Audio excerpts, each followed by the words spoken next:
Okay, so this might be the biggest Cristiano Ronaldo story of the entire year, and honestly, it's been building for months without most fans even noticing.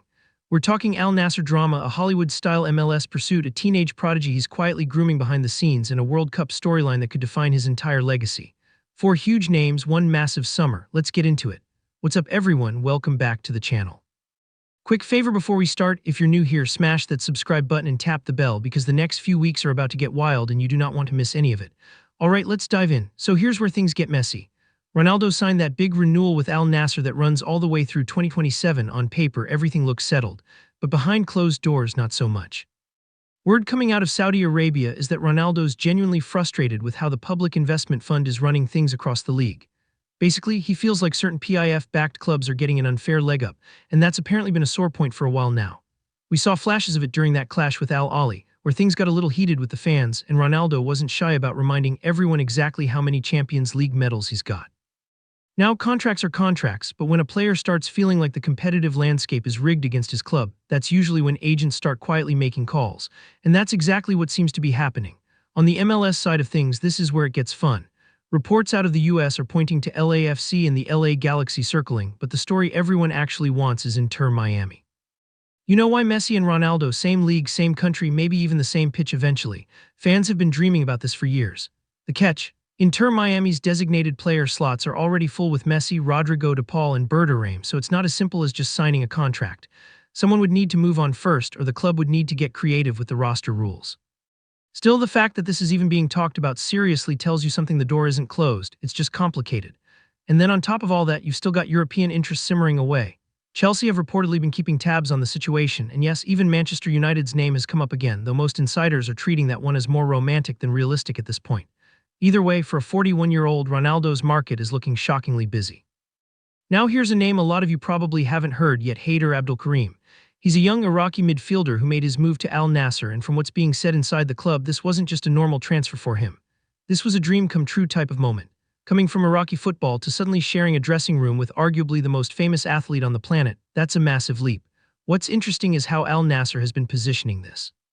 It's not just we signed a promising young player, it's being framed as part of this bigger picture, where Ronaldo's presence is basically a magnet pulling young talent toward the club because of the exposure and experience that comes with playing alongside him.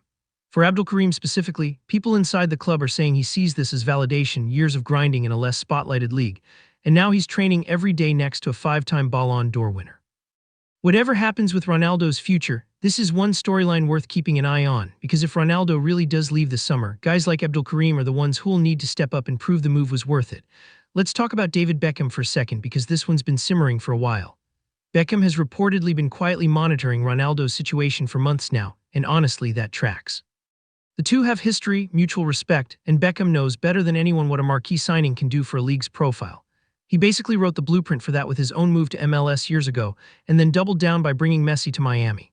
Now, getting Ronaldo to Inter Miami specifically is still a logistical headache because of those roster restrictions we mentioned. But here's the thing: Beckham's not exactly known for giving up on big swings. If there's even a sliver of a chance to pair the two greatest rivals of a generation on the same team, you better believe he's going to explore every angle to make it happen. Whether it ends up being Miami or one of the other MLS clubs benefits instead, Beckham's interest alone is enough to keep the story alive all summer. And finally, the big one, the World Cup. This summer, Ronaldo leads Portugal into his 6th World Cup. Let that sink in for a second. 6. At 41 years old, he's stepping onto the biggest stage in football one more time, and there's this growing feeling that this could genuinely be his last dance on home soil for Portugal. Portugal boss Roberto Martinez has already had to field questions about whether certain warm-up matches were essentially farewell tour for Ronaldo. And while nothing's been confirmed outright, the speculation alone shows you where people's heads are at. But here's what makes this even bigger than just a farewell narrative: Ronaldo is closing in on one of the wildest milestones in football history. He's sitting at under 50 goals away from hitting 1,000 career goals. Think about that.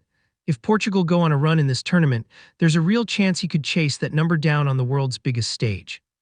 Former teammates like Alvaro Morata have been speaking about him too, talking about the kind of leader and person he's been behind the scenes: generous, driven, and still, even now, treated by a lot of players as simply the greatest of all time.